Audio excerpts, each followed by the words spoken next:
El día de hoy vamos a continuar con la clase de abdomen, vamos a terminar abdomen y este video es una continuación de lo que nosotros vimos en la clase pasada, que recapitulando un poco, vimos las porciones del intestino delgado, vimos el intestino grueso, vimos las vías biliares, ¿verdad? Vimos irrigación, vimos estómago y todo esto nos quedamos en la parte de vaso. Solo permítame checar si se ve bien y se escucha bien. Sí, todo perfecto.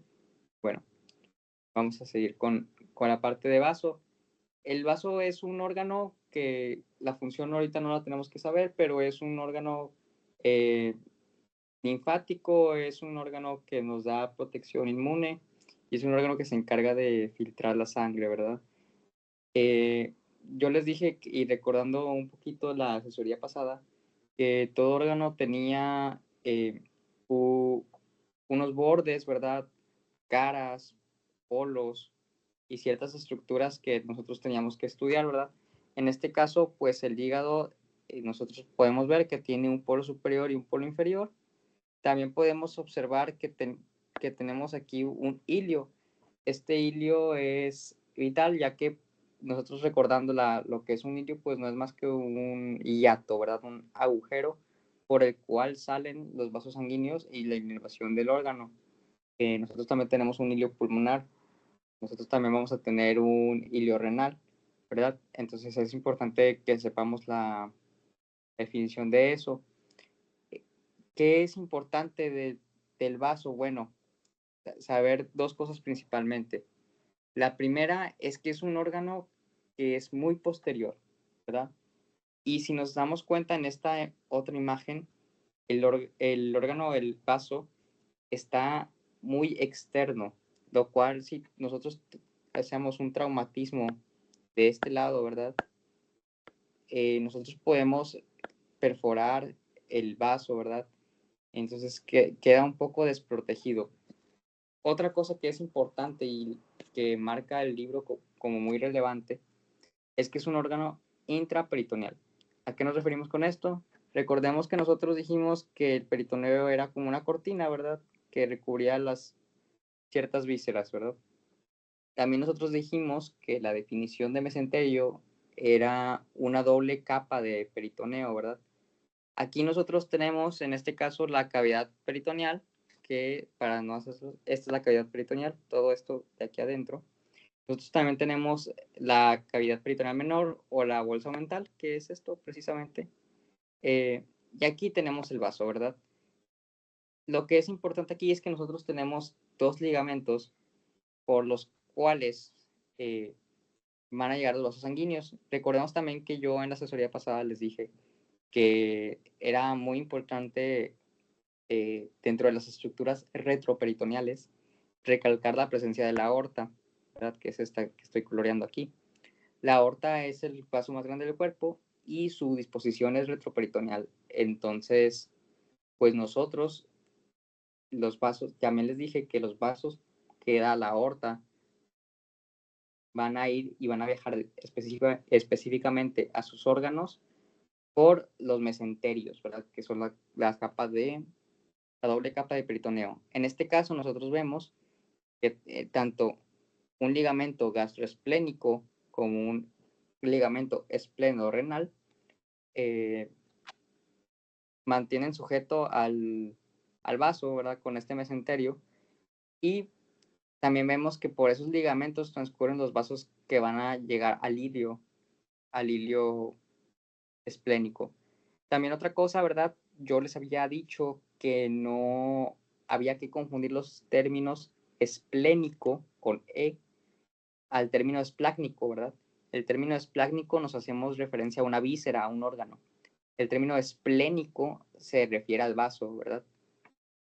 Entonces, pues bueno, ya recalcado eso, nosotros tenemos que estudiarle varias cosas al hígado.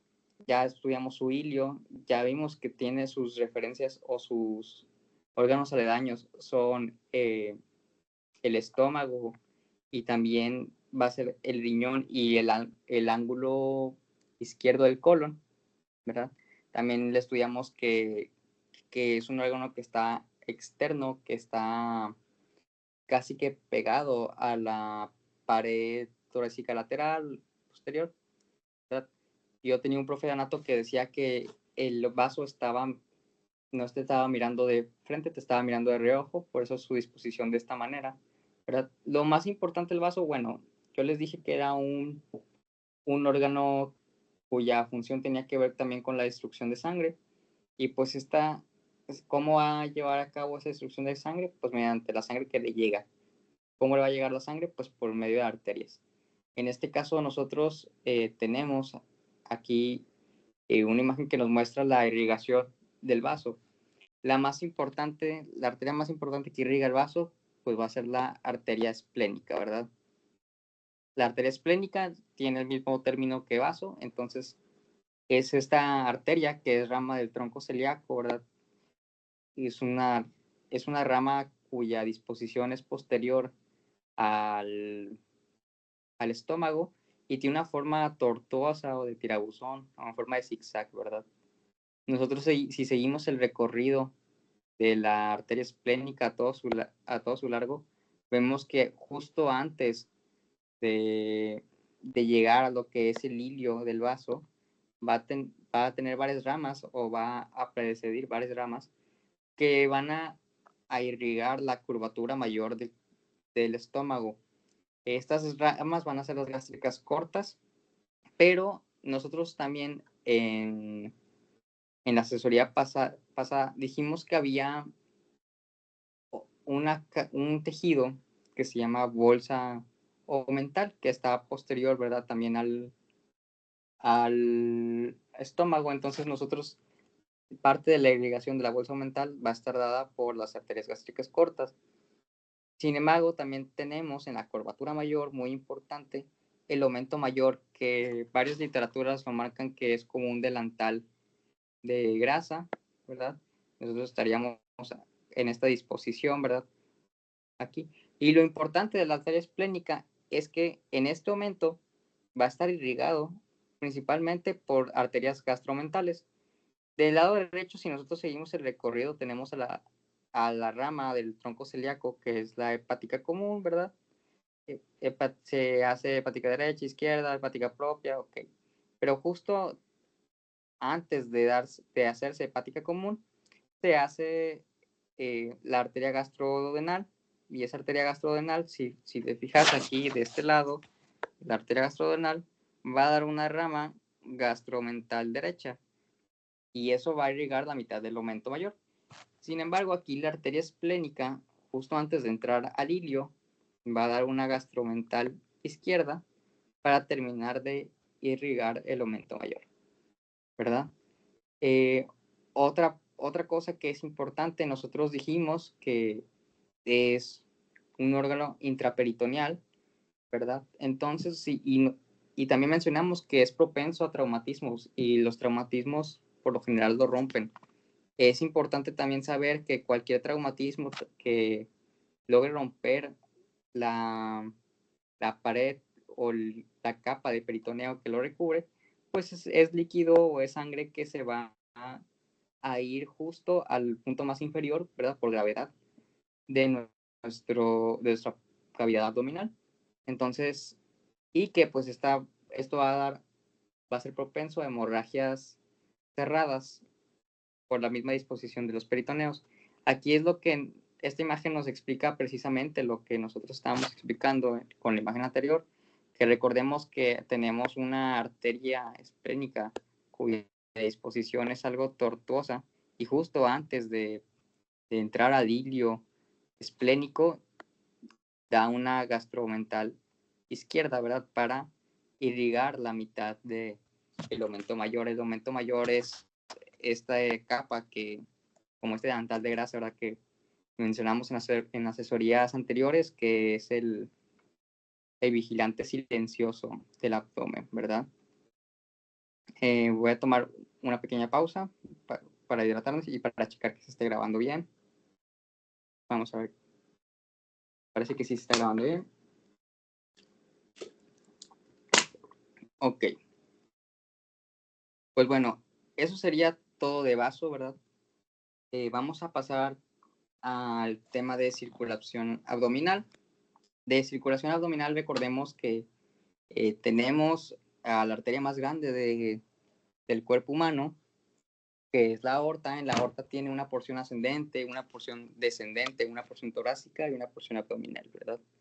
La aorta es una de las estructuras que atraviesa al diafragma, ¿verdad? Nosotros tenemos la mnemotecnia que les dije, que era BA, TIC, 8, 10, 12, ¿verdad? Entonces, si nosotros nos vamos a la A de aorta, sabemos que atraviesa el diafragma con una disposición central y que la atraviesa a nivel vertebral de T12, ¿ok? ¿Qué es lo importante también de esta arteria? Bueno, que se divide. Nosotros, hablando de circulación general, y es un tema que me gustaría que nos fuéramos un poquito más lento, ya que es de suma importancia su comprensión. Nosotros vamos a tener un sistema, ¿verdad?, que irriga la pared torácica y otro sistema que irriga todas las vísceras que están en el abdomen. En caso de la circulación arterial no hay problema. Sin embargo, vamos a ver que en el caso de la circulación venosa, sí va a haber.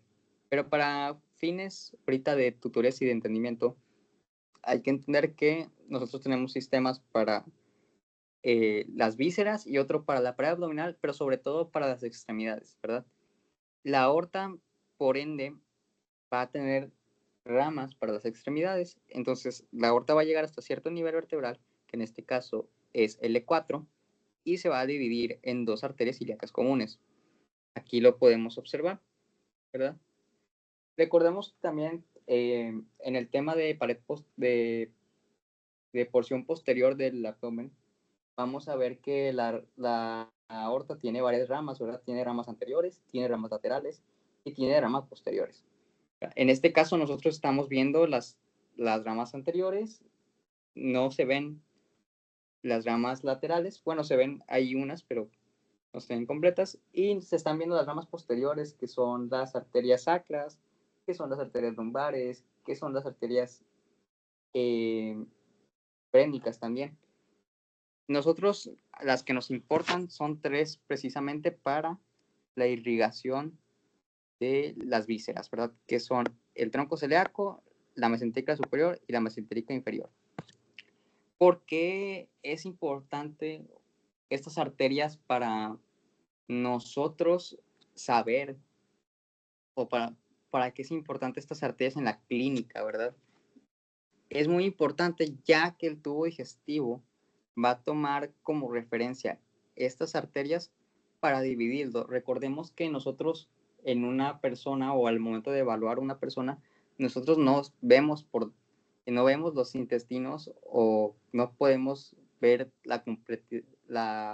completo el aparato digestivo por dentro, ¿verdad? Incluso con una endoscopía, con métodos de imagen, no lo podemos ver en su totalidad. Entonces nosotros lo que hacemos para clasificar o para guiarnos un poco es dividir todo el sistema digestivo, ¿verdad?, abdominal, importante, abdominal, con base a los territorios que irrigan estos vasos sanguíneos principales, estas ramas anteriores.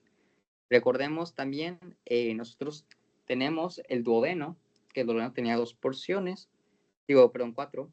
La que nos importa ahorita es la segunda porción, la porción descendente, en las cuales yo les mencioné que teníamos una papila mayor, que era donde las vías biliares desembocaban, ¿verdad? La polla de váter. Entonces, nosotros vamos a dividir el intestino proximal, y este va a estar marcado por el territorio que irriga el tronco celíaco. Después tenemos el intestino medio. En este caso, nosotros no dividimos tanto por el territorio, sino aquí lo dice, mira, por inmediatamente inferior a la papila mayor. Y aquí dice inmediatamente después de la papila mayor, ¿verdad? Aquí después, entre intestino distal e intestino medio, no tenemos un punto de transición exacto, sino lo que hacemos es que nosotros dividimos al colon en tercios y se dice que el tercio distal es el que pertenece al intestino distal y los 2 tercios proximales van a pertenecer al intestino medio, ¿verdad? ¿Por qué nosotros tenemos no tenemos un punto medio? Y aquí recordemos que en el caso de la irrigación del colon, nosotros vamos a tener las arterias y las arterias tienen o forman un arco arterial, ¿verdad? En el cual se anastomosan todas. Aquí vemos el arco arterial que forma la mesentérica superior y en este lado nosotros estamos viendo el arco arterial que forma la mesentérica inferior. Sin embargo, si ustedes se fijan en esta porción, pequeña porción, y en todas las ramas laterales se anastomosan unas con otras, ¿verdad? Entonces nosotros no podemos decir exactamente aquí empieza a irrigar esta arteria y aquí termina la irrigación de la otra, ¿verdad? Eso es lo que nosotros no podemos delimitar, pero nosotros lo decimos y lo clasificamos de esa manera, ¿verdad? Bueno, la primera rama anterior de la aorta, el tronco celíaco, es importante o a qué nivel está, que es L1, y sus 3 ramas. Estas 3 ramas es importante que se las aprendan. La arteria gástrica izquierda, la arteria esplénica, que ya la vimos, y la hepática común, ¿verdad? Si nosotros dijimos también que la arteria esplénica daba arterias gastromentales para el aumento mayor, y también, bueno, en la asesoría pasada se explicó, ¿verdad?, que la gástrica izquierda se anastomosa con la gástrica derecha para irrigar la curvatura menor del estómago, ¿verdad? Sin embargo, esta gástrica derecha no es una arteria rama propia del tronco celíaco, ¿verdad? Lo que sí nosotros tenemos como rama propia del tronco celíaco, pues es la hepática común, ¿verdad? Y el hígado está hacia la derecha. Entonces, como esa arteria va hacia la derecha, vemos que si nosotros seguimos el recorrido, esa rama va a, tiene una recurrencia hacia la curvatura menor, ¿verdad? También pues es importante saber que la arteria hepática común va a dar ramas específicas para el duodeno y para el hígado, ¿verdad? Para el hígado, después de la hepática común, se divide en hepática propia y esa hepática propia se va a dividir en arteria hepática izquierda y derecha. También, ¿qué es importante? Bueno, yo les menciono mucho a ustedes, chavos, que aprendan a estudiar o que se hagan de un método de estudio propio, ¿verdad?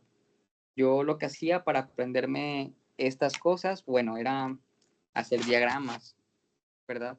O sea, yo decía aorta, no lo voy a escribir completo, y luego de ahí sacaba sus 3 ramas anteriores, que era tronco celíaco, mesentérica superior y mesentérica inferior, ¿verdad?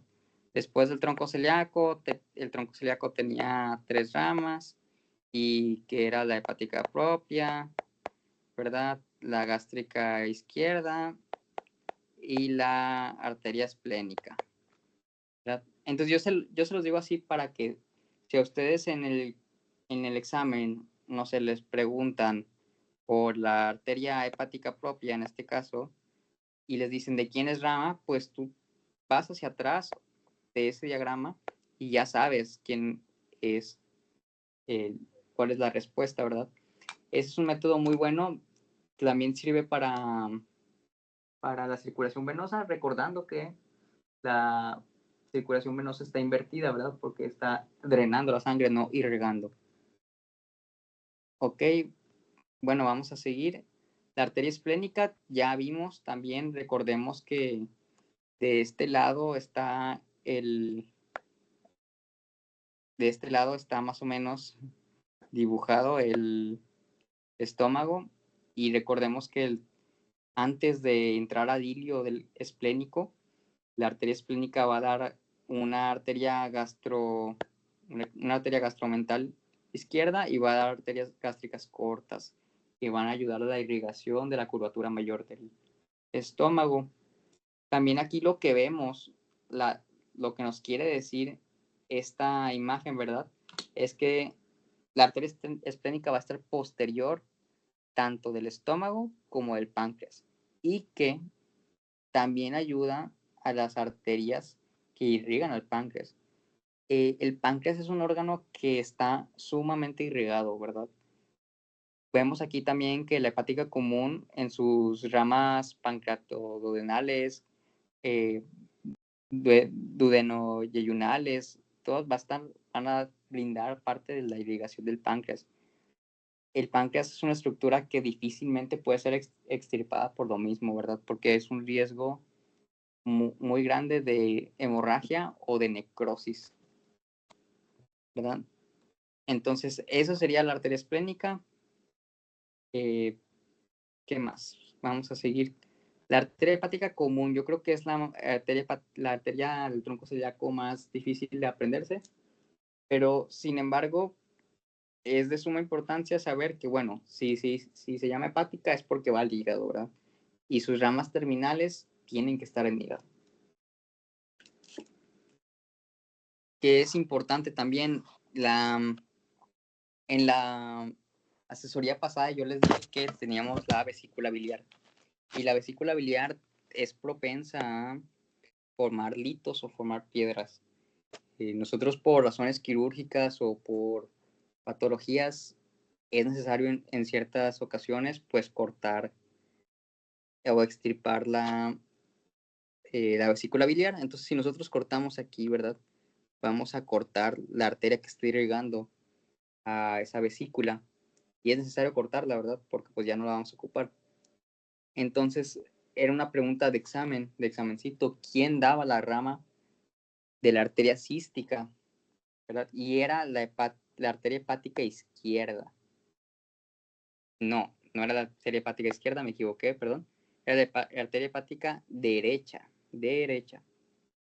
¿Por qué? Pues porque la disposición del hígado, conforme a también la vesícula biliar, es derecha. Una disculpa ahí, pero sí era derecha. Otra cosa que estamos viendo aquí también, la arteria hepática propia da ramas cuya irrigación, perdón, van a ayudar a la irrigación de la primera porción del duodeno y a la porción del antro pilórico del estómago, ¿verdad? Por eso nosotros tenemos una rama gastroduodenal que va a dar todas estas irrigaciones. También pues ahí vemos cómo el páncreas se va a ver beneficiado por esas ramas terminales de la arteria gastroduodenal. ¿Qué otra cosa también es importante estudiar?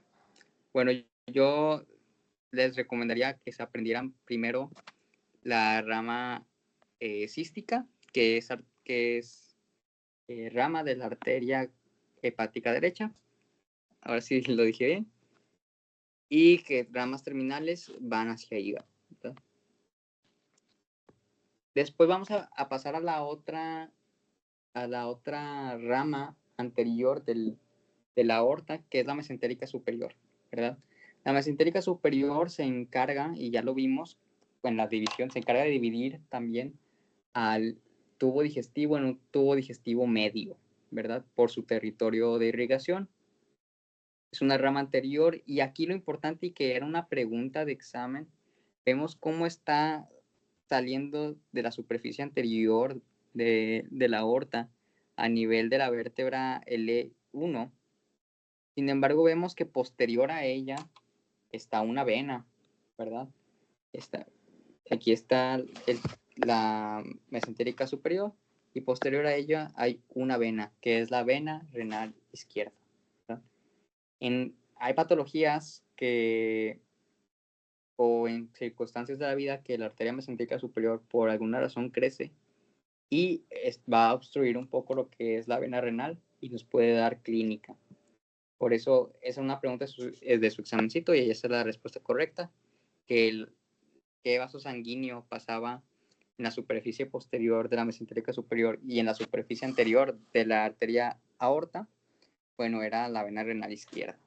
¿Okay? ¿Qué es importante de la arteria renal izquierda?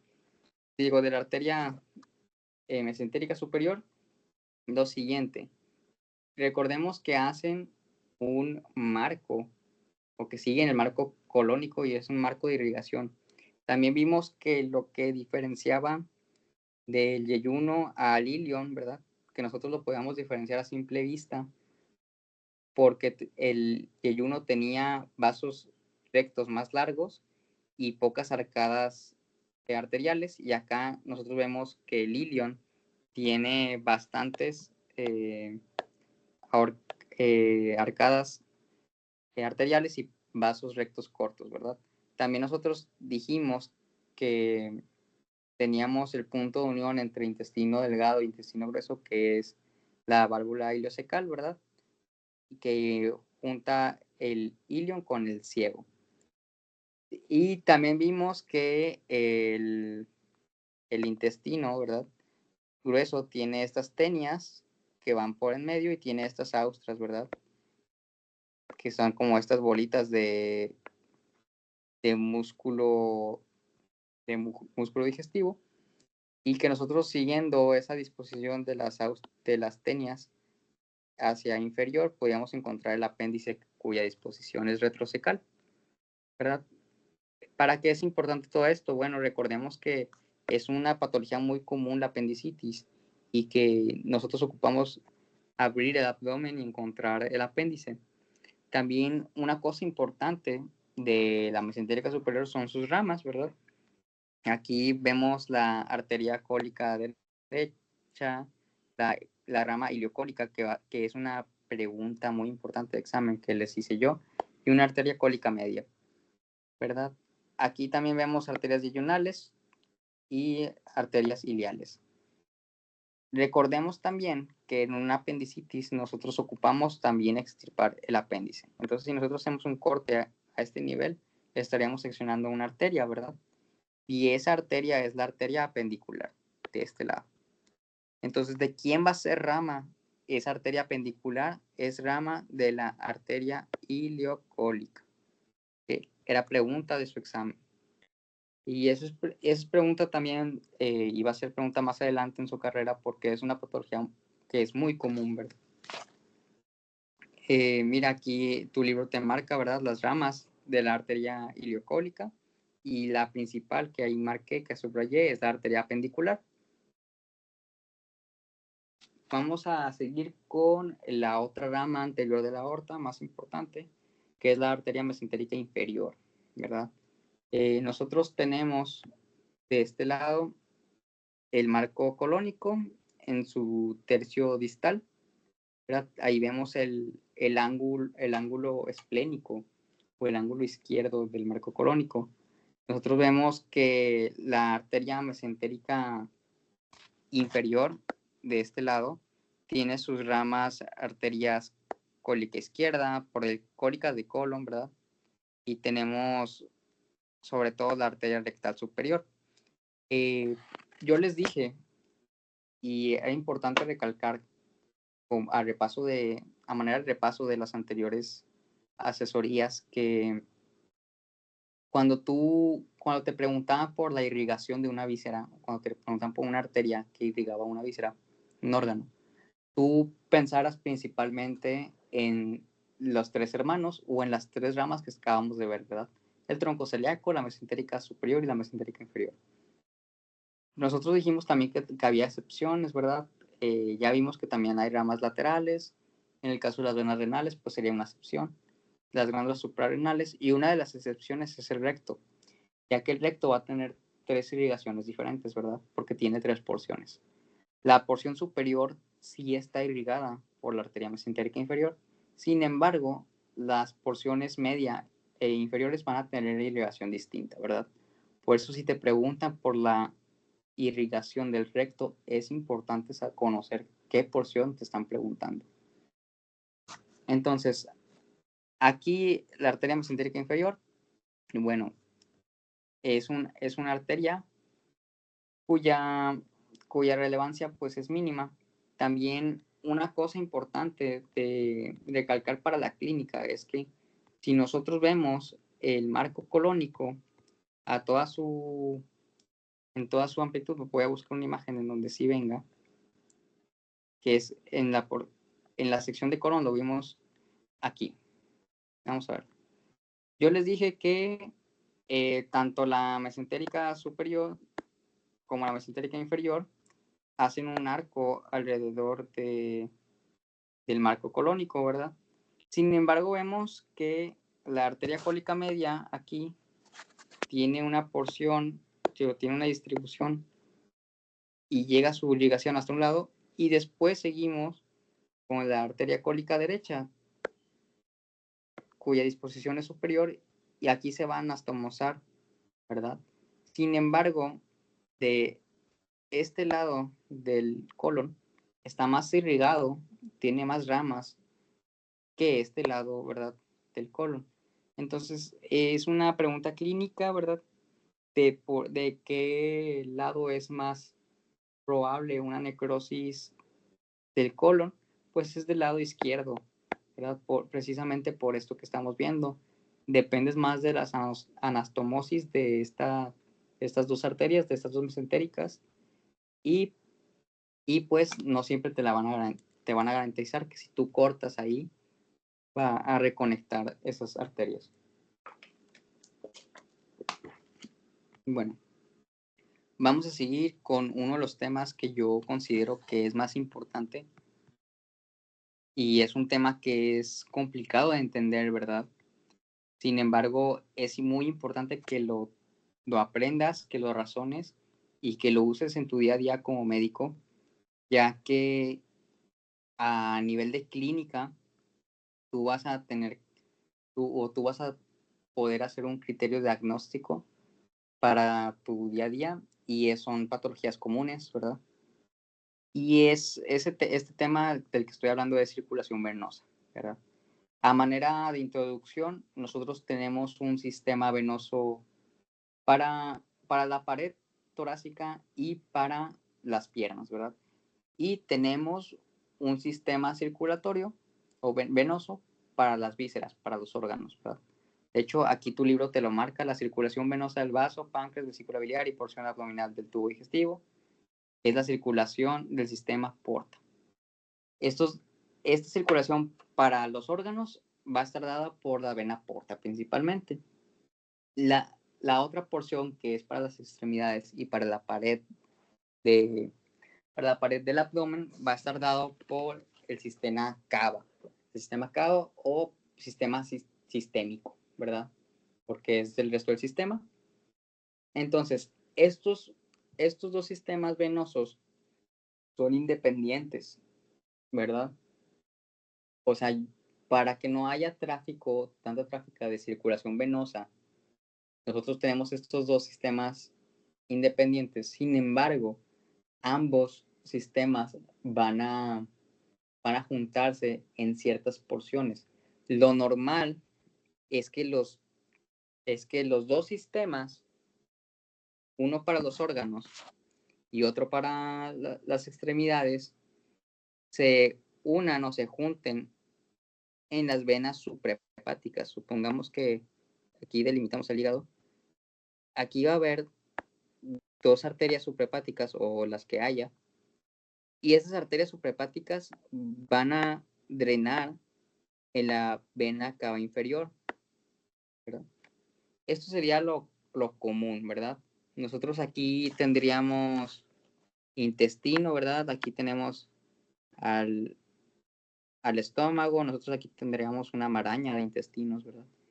Y toda la sangre venosa va a ser drenada por este sistema porta, y va a llegar al hígado, y después en el hígado va a pasar a las suprahepáticas y después al sistema cava, y posteriormente los va a llevar hasta la aurícula derecha para iniciar todo el ciclo cardíaco de nuevo, ¿verdad? Sin embargo, es importante conocer este sistema, ya que patologías hepáticas nos van a traer alteración de estos sistemas, ¿verdad? Pero bueno, no nos adelantemos, vamos a ver primero, ¿qué es la vena porta?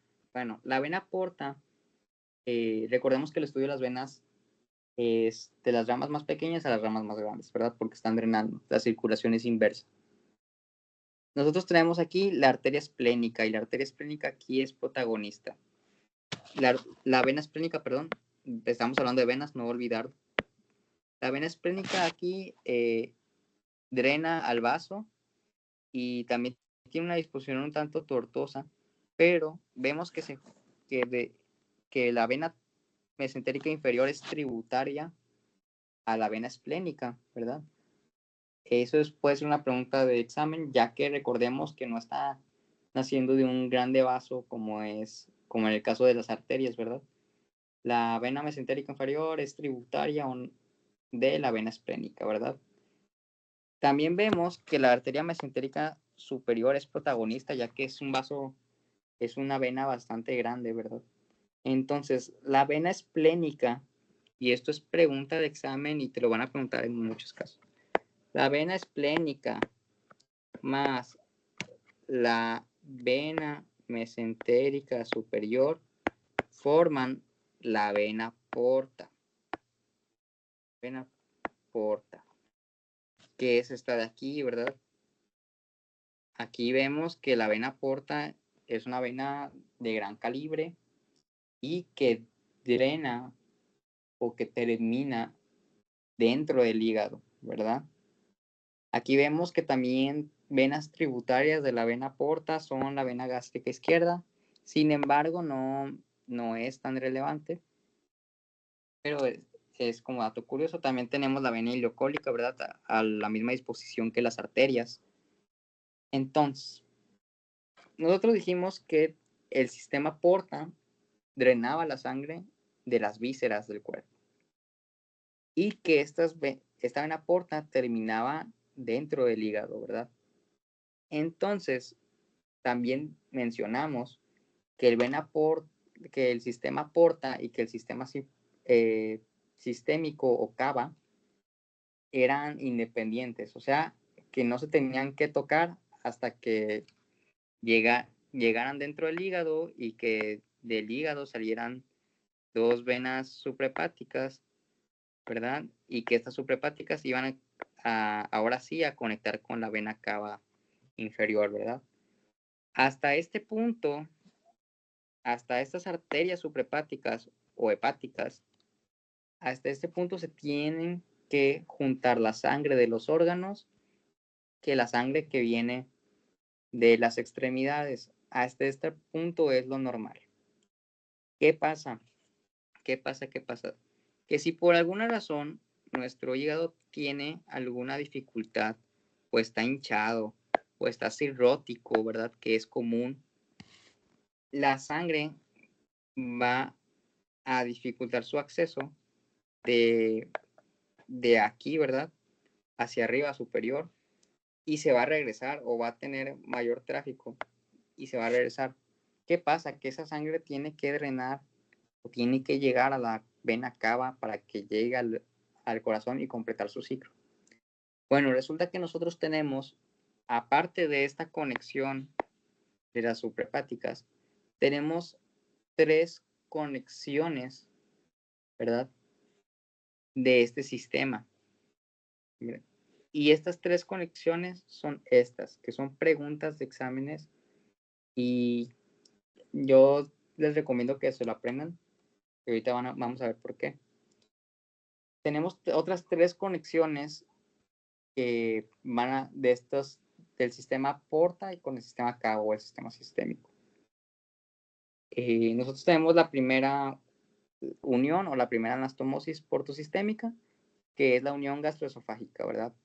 La unión gastroesofágica de la porción abdominal del esófago, ¿verdad? Ahí pues va a llegar con las venas esofágicas y estas venas esofágicas van a ir o van a drenar en la vena cigos y la vena cigos ya sabemos que drena tanto en la cava superior como puede en la vena yugular, etc. También tenemos otra anastomosis en la vena rectal superior, ¿verdad? Porque recordemos que también si teníamos 3 porciones del recto y se irrigaban por arterias diferentes, también tenemos venas diferentes. Y estas venas van a venir de sus sistemas diferentes. Y aquí vamos a ver que la vena rectal inferior es del sistema sistémico o sistema cava. Por ahí va a regresar esa sangre en caso de que las venas suprahepáticas o hepáticas no puedan, ¿verdad? No se den abasto. Por último, tenemos otra anastomosis, ya, pero esta no está dada por ramas específicas, sino por venas paraumbilicales. Estas venas paraumbilicales están en la pared anterior del abdomen superficiales. ¿A qué decimos con todo esto? Esto es más o menos lo que nos trata de explicar, y esta es la imagen que yo les mencionaba en las asesorías, ¿verdad? Es importante aprendérnoslo, y yo les dije que era casi imposible que este parcial nosotros saltáramos la anatomía clínica. Y para mí es un tema súper importante porque tú, el día de mañana que estés consultando, ¿verdad? Y tú explores a un paciente y el paciente te refiere a unos síntomas, tú con simple vista puedes identificar o puedes darte una idea de qué diagnóstico va a tener. Porque entonces nosotros dijimos que aquí están, mira, precisamente ya dibujadas las venas suprahepáticas, y esta es la vena cava, ¿verdad? La vena cava inferior. Tenemos su sistema cava para las extremidades, el sistema porta, ¿verdad? Para los órganos. Entonces, este sistema, si tú lo ves ahí, no se está tocando, es independiente, ¿verdad?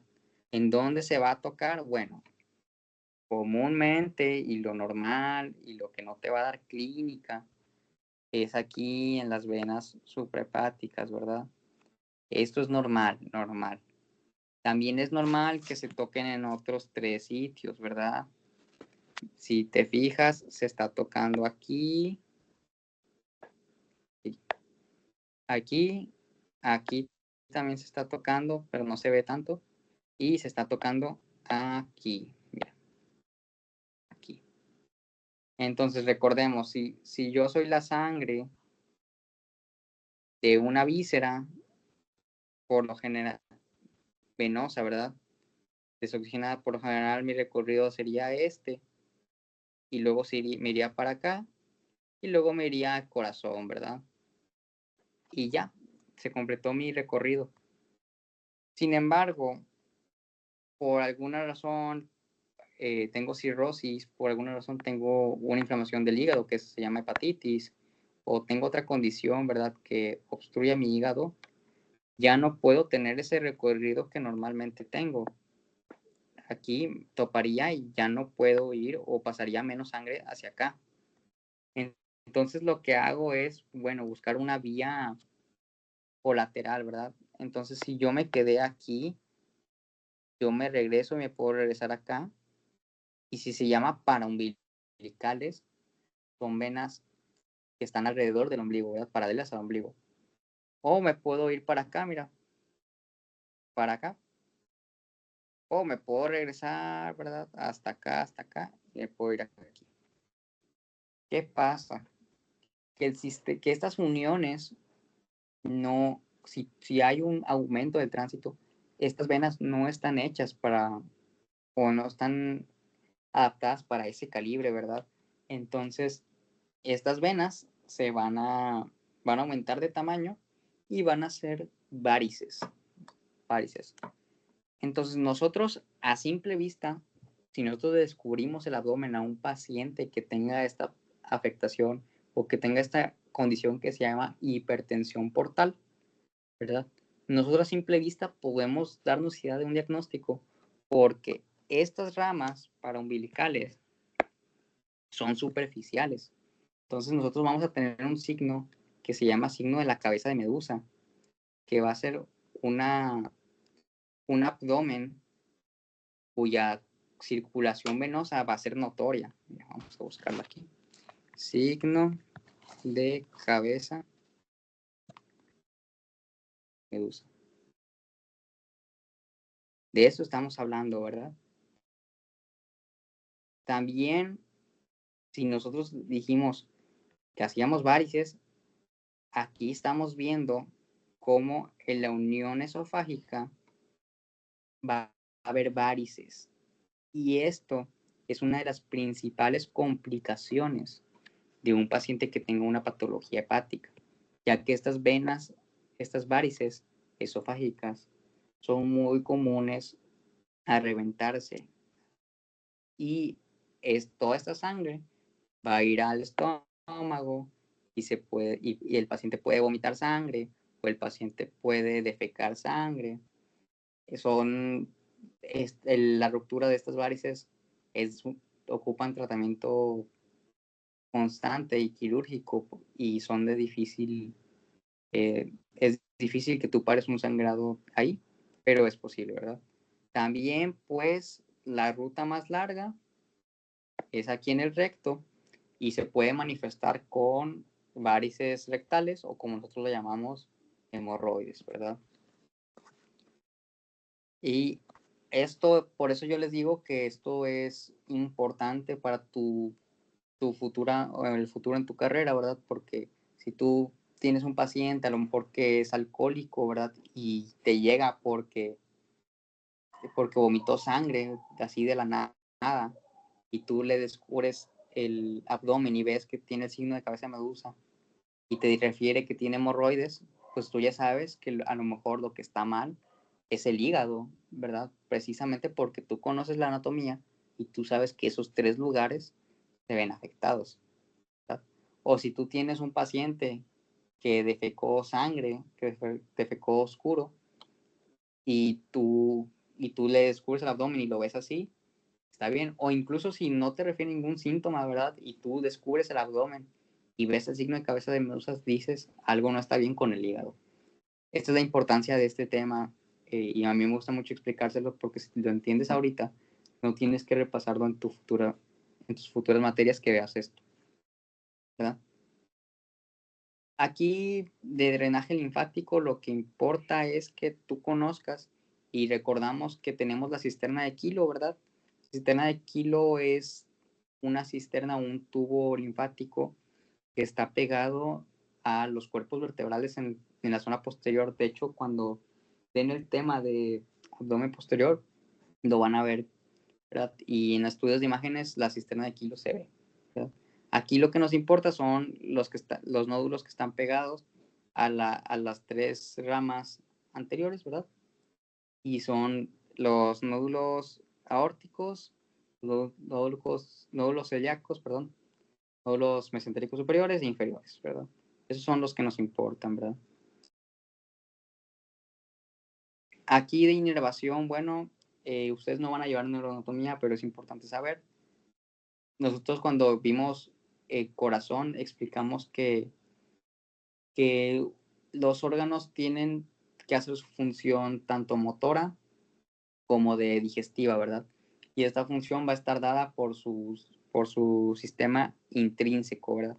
De hecho, aquí lo marca el libro, el sistema intrínseco regula las actividades del aparato digestivo, ¿verdad? Tanto motoras como sensitivas. Este sistema pues es autosuficiente, o sea que puede funcionar por sí mismo. Sin embargo, no quiere decir que no lo afecten estímulos externos. Y a esto nos referimos con la inervación extrínseca, ¿verdad? Que envía impulsos sensitivos y motores, sobre todo motores, ¿verdad? Eh, aquí yo les he explicado varias cosas y se los explico de una vez para el que no le haya tocado la fortuna de haber estado en alguna asesoría anterior.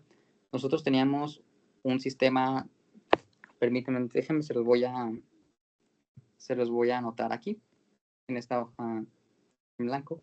Vamos a aprovechar el espacio.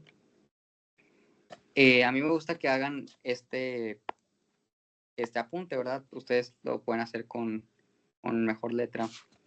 Nosotros tenemos un sistema nervioso que lo podemos dividir en central y periférico, pero en este caso nosotros lo dividimos en sistema simpático sistema parasimpático. ¿Verdad? Claro, estos dos sistemas son parte del sistema nervioso autónomo. Nosotros no controlamos. Nosotros podemos dividir el sistema nervioso en central periférico, en autónomo y somático. El somático es el que tú estudiaste en primer parcial, que son la inervación de los músculos que tú puedes mover a conciencia, ¿verdad? Y el sistema autónomo es aquel que nosotros no podemos controlar. Dentro del sistema simpático, también es conocido como lucha y huida, ¿verdad? Y tiene otro nombre que es por localización, que es sistema tóraco-lumbar. Nosotros tenemos el sistema parasimpático, que es el sistema que nos mantiene relajados, ¿verdad? Aquí lo voy a poner, pero no es como tal algo importante. Y este sistema parasimpático, en el caso de las vísceras, es el que nos va a ayudar a digerir mejor. Sin embargo, por localización anatómica, si esto era tóraco-lumbar, las porciones que nos faltan son cráneo, sacro o cráneo pélvico en este caso, ¿verdad? Es importante también, yo les dije que el término esplácnico, y ya lo dije a lo largo de toda esta asesoría, es lo mismo que víscera o que órgano, ¿verdad? ¿Por qué es importante? Bueno, si nosotros tenemos, en este caso, nervios esplácnicos, se están refiriendo a nervios que van hacia un órgano, ¿verdad? Y les dije la importancia de saber que esto es igual a órgano, es que tú no, o sea, que tú cuando oigas esplácnico pienses en órgano, no precisamente en un sistema nervioso. ¿Por qué es esto? Porque la mayor parte del sistema simpático nosotros lo vemos reflejado en nervios esplácnicos, en este caso los torácicos. Sin embargo, hay una pequeña parte del sistema parasimpático que nosotros lo vemos también como nervios esplácnicos, pero nervios esplácnicos pélvicos. Aquí, ¿qué queremos decir aquí? Bueno, vamos a seguir con esto. Nosotros tenemos el sistema simpático, el de lucha y huida, ¿verdad? En este caso, nosotros vimos también en tórax que daba la inervación dolorosa de las vísceras, ¿verdad? En este caso también va a dar la inervación dolorosa. Aquí vemos fibras simpáticas preganglionares, aferencias viscerales también va a recibir, ¿ok? Nosotros tenemos este rosario de aquí, se llama cadenas simpáticas, no son más que ganglios que están al lado o enfrente de la costilla, del cuello de la costilla, ¿verdad? Vemos que son paralelos a las vértebras y vemos que tenemos un ganglio impar y que une a las dos cadenas a nivel del sacro, ¿verdad? Nosotros tenemos ganglios pues en las disposiciones a lo largo de las vértebras y de ahí van a sacar sus nombres propios, ¿verdad? Ganglios cervicales, ganglios torácicos, así. Entonces, en caso del sistema simpático, su nombre y su otro nombre era tóraco-lumbar.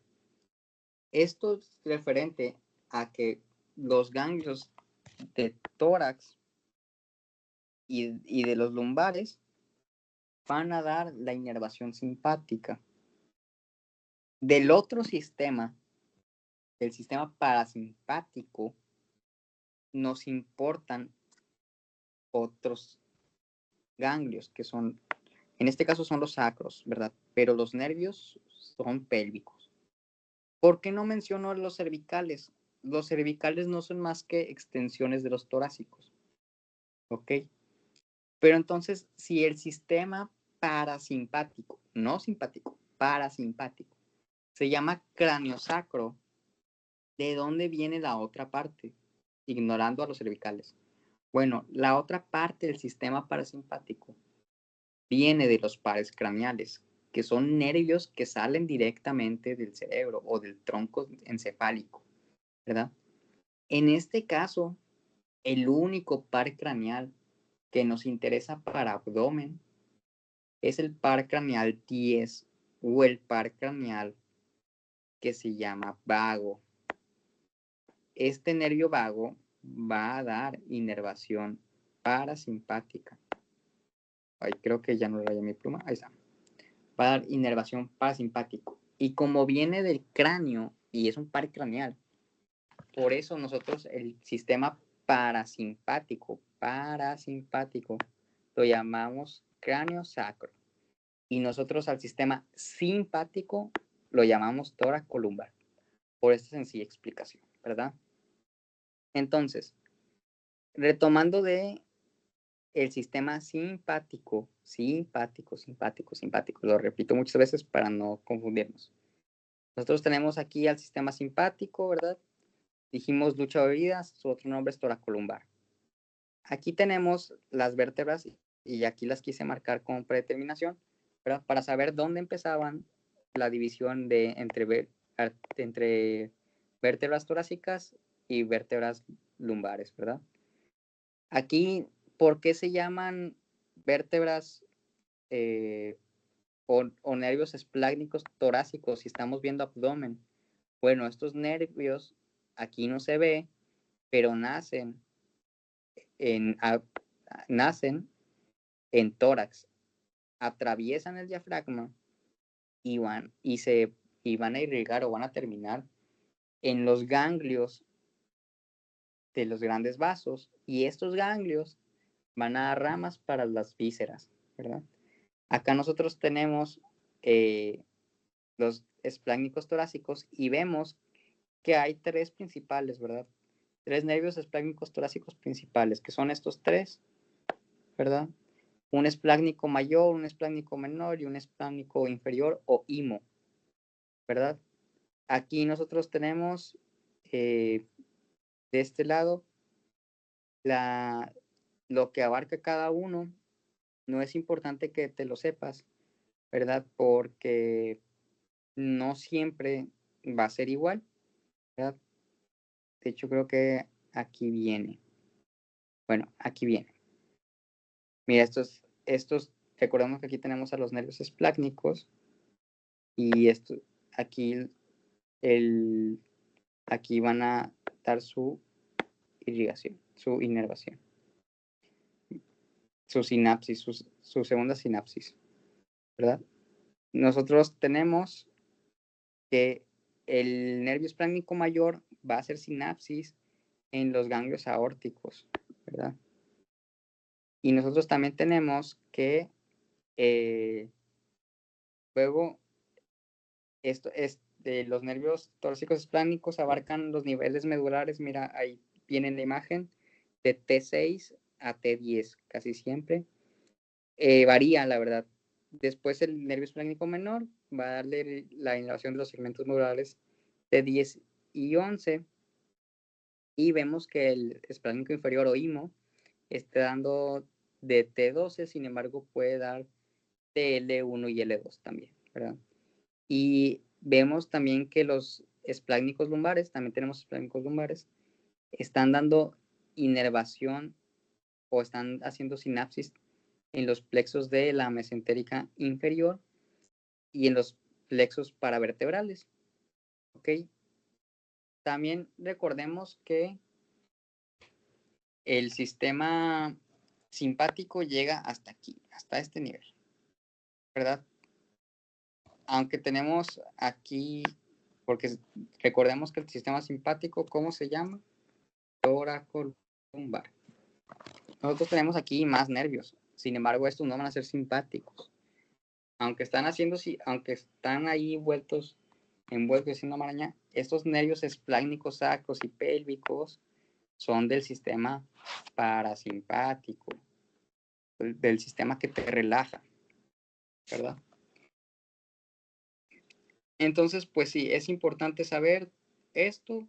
¿Por qué? Porque, bueno, nosotros ocupamos inervación simpática y parasimpática en todos los órganos y en todos lados, ¿verdad?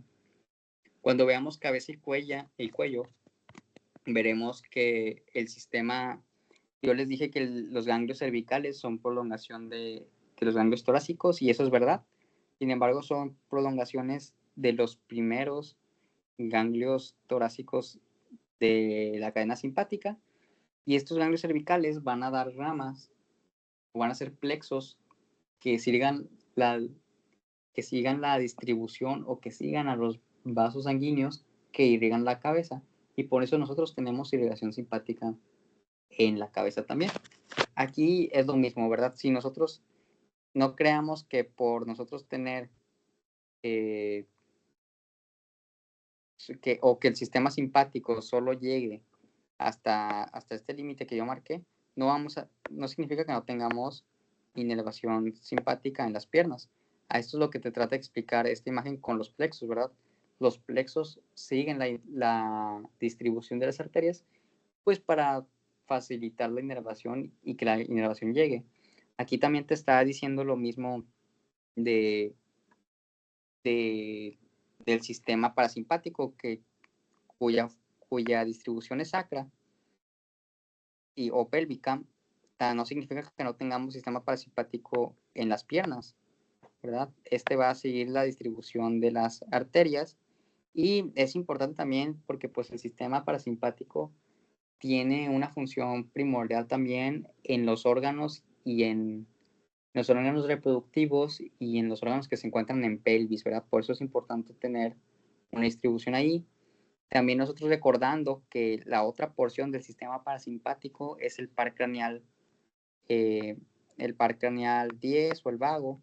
Este va a seguir la distribución del esófago y va a llegar hasta las primeras porciones del intestino delgado, ¿verdad? Recordemos también que la disposición del nervio vago conforme al estómago es que su rama izquierda es anterior y su rama derecha es posterior, como la canción, la mano izquierda para el frente y la derecha para atrás, ¿verdad? Entonces, pues, yo creo que de este tema sería todo por hoy. Bueno, recordando también a manera de recordatorio, nosotros estamos viendo dos segmentos medulares aquí en esta imagen, ¿verdad? Y nosotros vemos y sabemos que de esos segmentos medulares van a salir nervios somáticos y nervios sensitivos, ¿verdad? Y los nervios sensitivos puede ver en nervios cutáneos, y esos nervios cutáneos se van a ver reflejados en dermatomas. Nosotros en un abdomen, nosotros solo podemos ubicar de manera segura dos dermatomas en abdomen, ¿verdad? Que es el de la apófisis sifoides, que es a nivel de T7, de T6, perdón, y de a nivel del ombligo de T10, que era pregunta de su examencito, de hecho. Aquí es importante, ¿verdad?, que la mayor parte del dolor que se sienta a nivel de apófisis sifoides, pues va a estar dado por el nervio esplácnico mayor, ¿verdad? Recordando que también el sistema simpático es el que va a llevar la información dolorosa. Y de T10, pues tenemos varios, pero el principal, si nosotros seguimos este recorrido, va a ser del esplácnico menor. ¿Ok? Los nervios esplácnicos mayor, por lo general, se forma de las raíces medulares de T6 a T10. Y el esplácnico menor de T10 a T12, por así decirlo. Y el esplácnico inferior de T12 y puede ser que L1 y L2. Entonces, por eso varía eso, pero yo por eso no lo quise mencionar. Ya sé que ustedes no van a llevar neuronato, pero es importante decírselos para que si leen otra bibliografía que no sea el grade de anatomía, pues ustedes lo entiendan que es lo mismo, ¿verdad? Y bueno, yo espero que les haya servido esta teoría. Mi compañero Arturo creo que va a seguir con pared posterior o región posterior del abdomen. Cualquier duda ya saben, hacérselo llegar a Alejandro, a Arturo o a mí, ¿verdad?